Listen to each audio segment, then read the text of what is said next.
Hey everybody, welcome to C3 Kids Online K-3 edition. I'm Lisa and I'm the elementary director here at Community Christian Church in White Marsh, Maryland, where we are all about helping people find their way back to God. I'm so glad you've tuned in today because C3 Kids Online K-3 edition is the place for kindergartners through third graders to learn all about Jesus and how much He loves us. Here's what you can expect from our program today. You'll have the opportunity to connect with God and worship Him while singing and dancing if you want. Then you'll hear a true story from the Bible during a fun and sometimes crazy thing called the Story Lab. You'll hear about your part in God's big story and be given one main thing to remember that you can reflect on and have conversations about all week long at home. Now, of course, I'm so glad you've joined online today, but I'd love to invite you to come to an in-person service. We've got a program designed with you in mind. It's a super fun place for kids in kindergarten through third grade to meet other kids their age, connect in a small group, and learn all about Jesus and how to best follow Him. If you want to come to an in-person service, head to our website, communitycc.net, where you can find all the details. You can even pre-register for your visit. Well, your countdown's on its way, so let's get started with C3 Kids Online K-3 edition.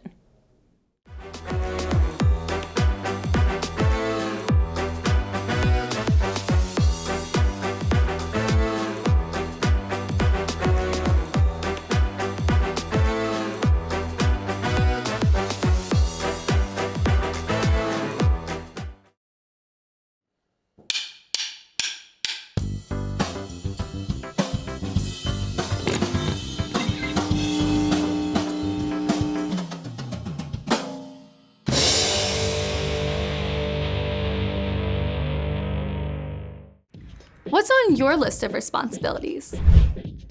Maybe you need to make your bed each morning. And brush your teeth, of course. Maybe you have to feed the dog. Or empty the dishwasher. And certainly do your homework.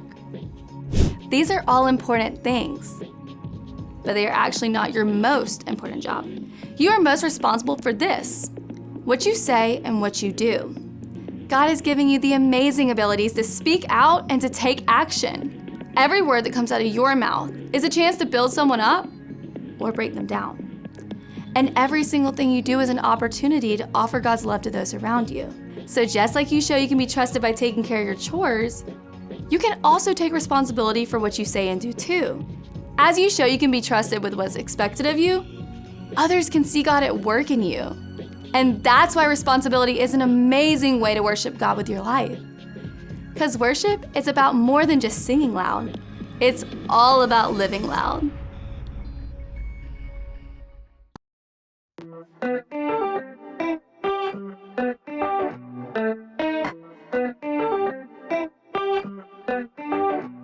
You're with me all the time, helping me believe.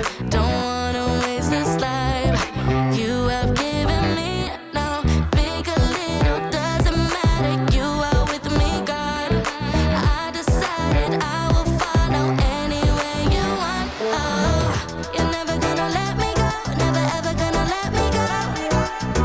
I'm giving it my heart and soul, gonna give my heart and soul.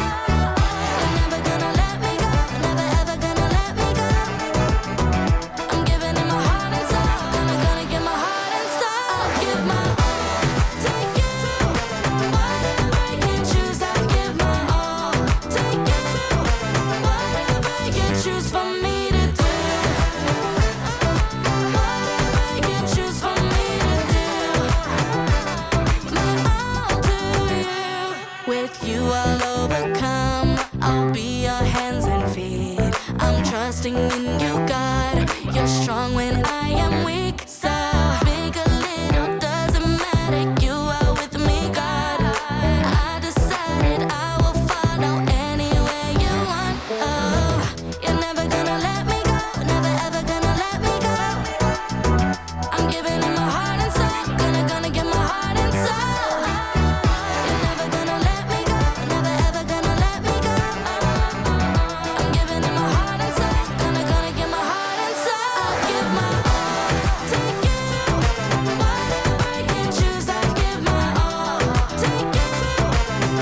whatever you choose for me to do.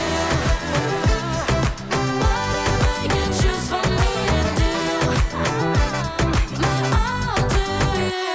Today, tomorrow I will follow you. Today, tomorrow you are always with me, God. Today, tomorrow I will follow you. Today, tomorrow you are always with me, God. Give my all to you. Whatever you choose, I give my all to you. Whatever you choose for me to do. Whatever you choose for me to do. My all to you. Which one? Orange or purple? Hey, welcome to Story Lab. This week we're talking about responsibility while we take a look at the most important thing of all time. If you were a fish, which one of these would you choose? Maybe that's not the most important thing of all time.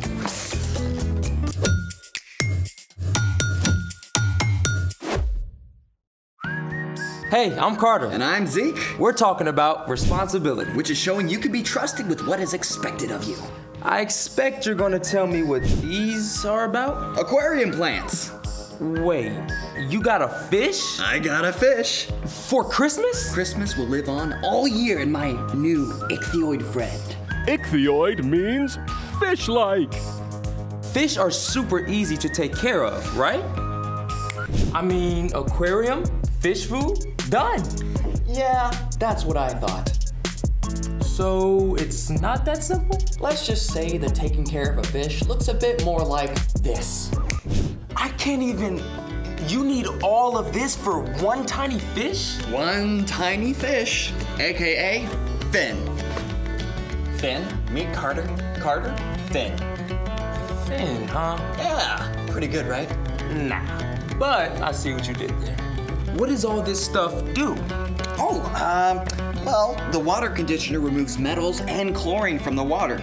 And betas are tropical fish, so this guy needs a heater to keep the water warm. And of course, you've got to check the water temperature.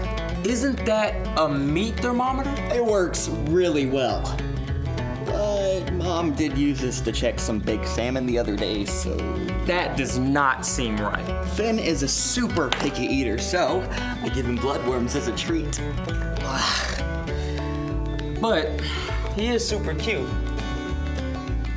Aquarium test strips? Okay, see, this is the complicated part. It wasn't complicated already? When you first set up an aquarium, it has to cycle. That cannot mean what I'm thinking. The tank has to establish a nitrogen cycle.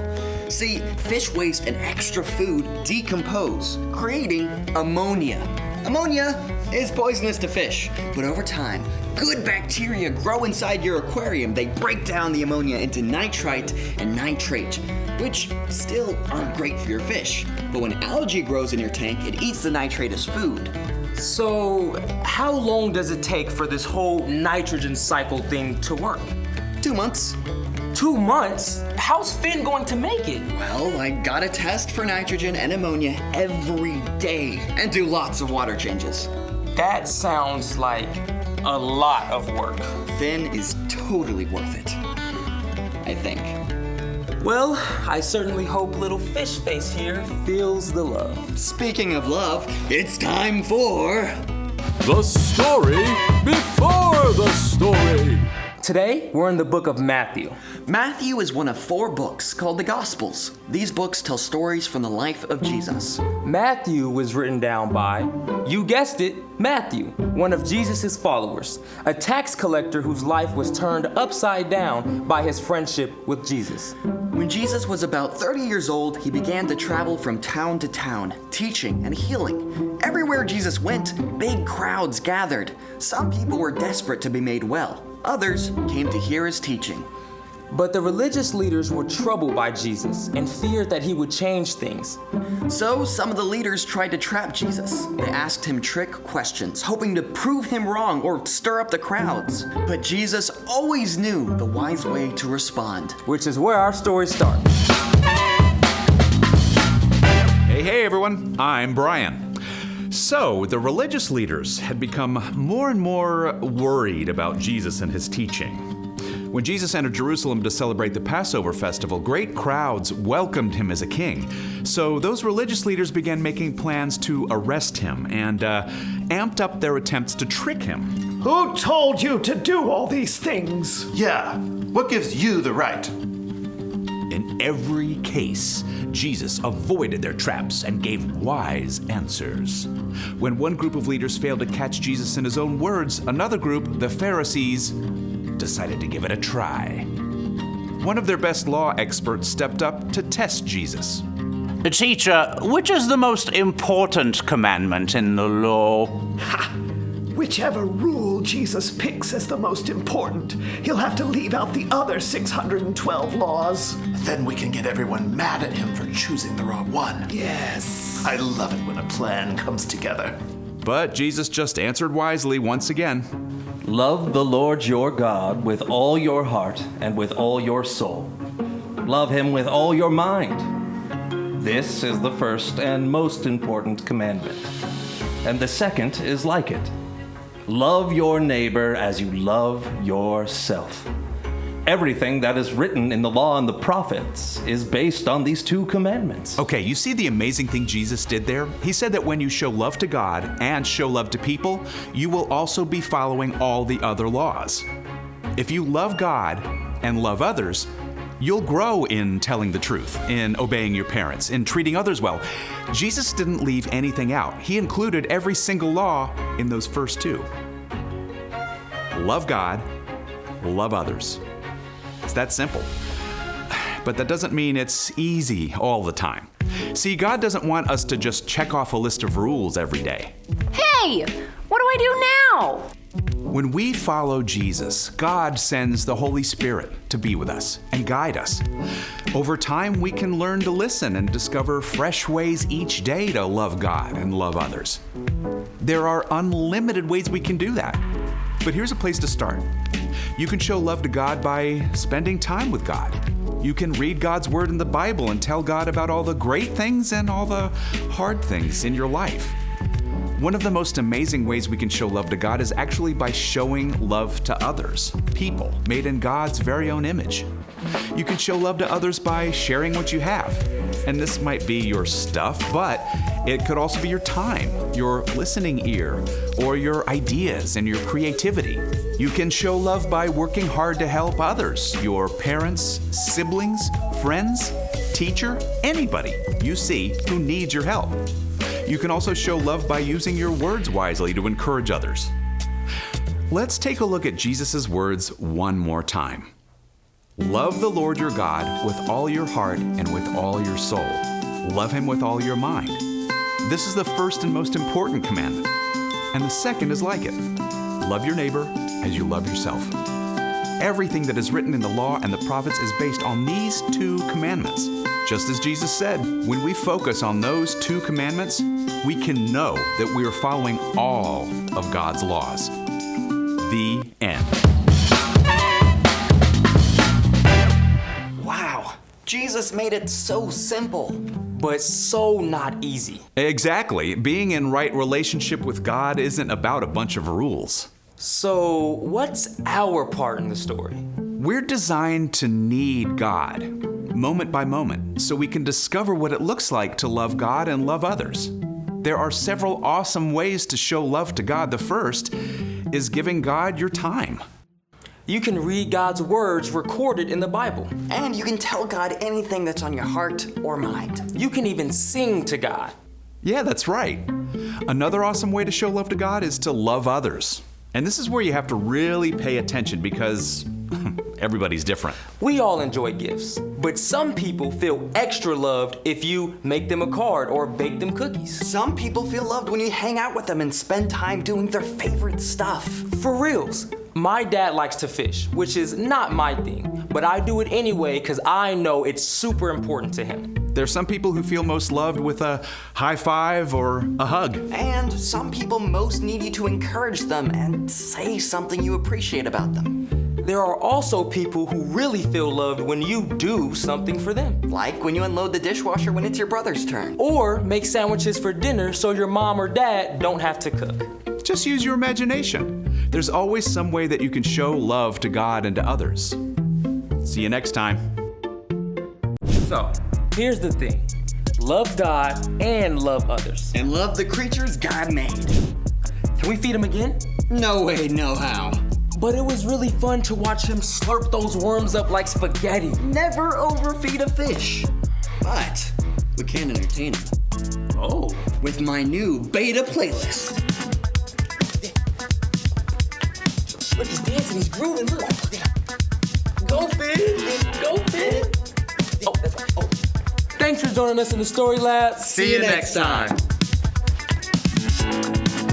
Go, Finn. Look, he's moving his fins. Yeah, look, you see the fin and fins? Yeah. You see? You just got it? That's right. That's why you... Okay, now I get it.